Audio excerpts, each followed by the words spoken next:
par rapport à la criette, vous êtes fait votre opinion?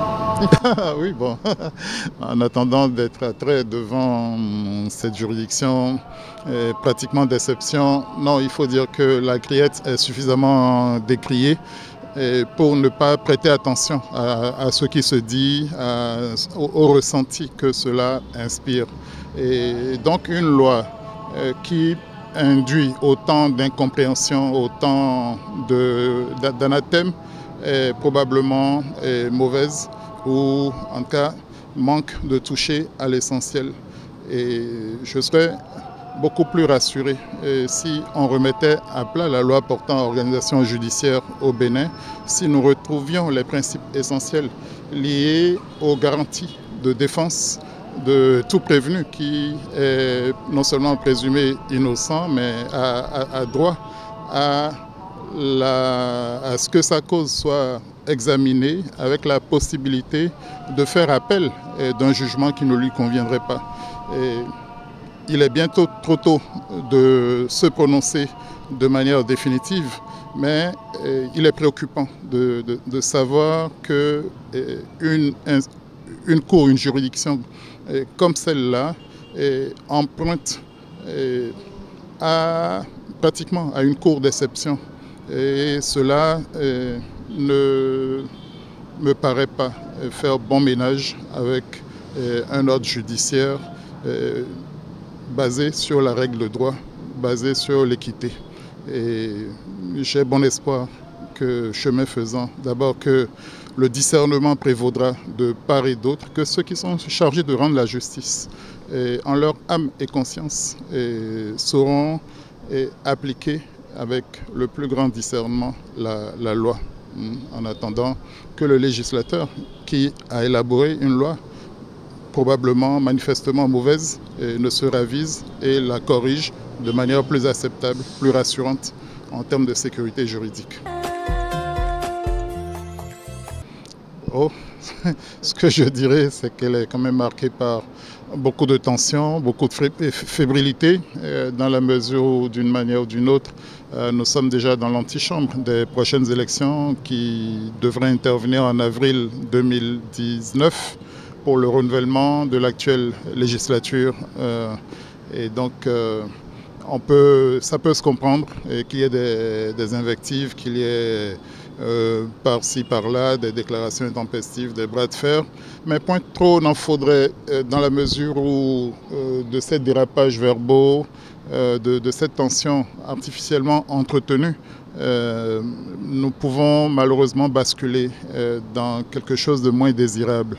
Et donc, il faut en appeler au sens du discernement des uns et des autres, malgré l'enjeu de la compétition qui se prépare et malgré peut-être ce que certains s'apprêtent à perdre. Il y aura forcément des gagnants et des perdants, mais il faut que le Bénin sorte gagnant de tout cela. Il n'est pas indifférent d'observer les grands regroupements qui s'opèrent. Cela semble se faire à marche forcée. Beaucoup n'y vont pas manifestement de gaieté de cœur. Voilà. Et si c'était peut-être le moyen de raisonner les uns et les autres, pourquoi pas, parce que ça fait des décennies, c'est depuis 1991 quand même qu'on s'est convaincu que nous n'étions pas forcément sur la bonne voie avec ce multipartisme débridé. Est-ce que pour autant nous aurons des partis où les gens adhèrent à des valeurs, ont des convictions, vont essayer de formuler des propositions pour transformer le pays à partir du pouvoir qu'ils vont conquérir par les urnes? Est-ce que ce ne seront pas des clubs électoraux de plus, des machines électorales, voilà, sans âme, sans vie, sans substance? Il se pourrait. Je ne vois pas, malgré tout ce qu'on annonce, la colonne vertébrale, le ciment idéologique de ces grands ensembles qu'on nous annonce. Peut-être n'est-ce qu'un début. Il y a des il y a des congrès qui sont annoncés pêle-mêle. C'est peut-être la première étape de la dissolution du ralliement avant de discuter d'autres choses.